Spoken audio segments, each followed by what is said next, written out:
In meiosis, okay, this is prophase 1.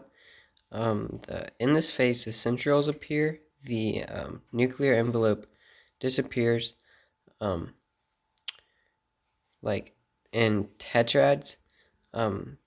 These things come together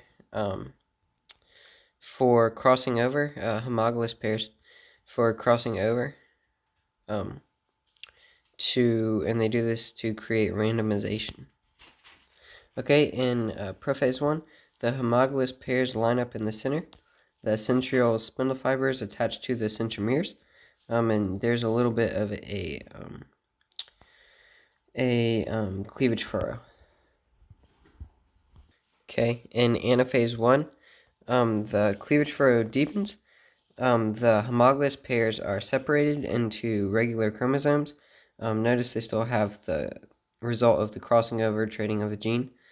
The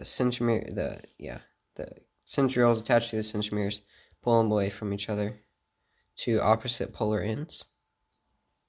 Okay, in telophase 1, the cleavage furrow gets really small. Two new nucleuses form around the different chromosomes. And then cytokinesis happens after the first phase of meiosis. Cytokinesis happens to create two diploid cells. Okay, meiosis. In meiosis, there's two rounds, and each new daughter cell that was made is going to go through this next phase. Both of them will. So this in prophase 1, the nucleus disappears, the centrioles, spindle fibers appear, the chromosomes stay there.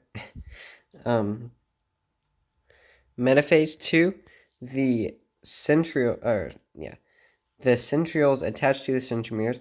Notice the cleavage furrow.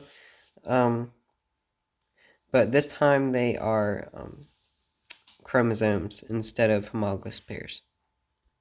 In anaphase 2, the centrioles pull the chromosomes apart like in regular prophase or anaphase, and notice the cleavage furrow deepens. So they get pulled apart to opposite polar ends. They still have the randomization on them. Telophase 2, the new nucleuses form, the cleavage furrow deepens, and the chromosomes are apart into chromatid. Cytokinesis, they break down into chromatin.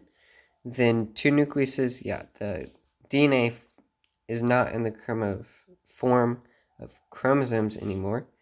It is chromatin. The cytokinesis, it splits, and it makes two haploid cells. So in total, there are 4 haploid cells from meiosis.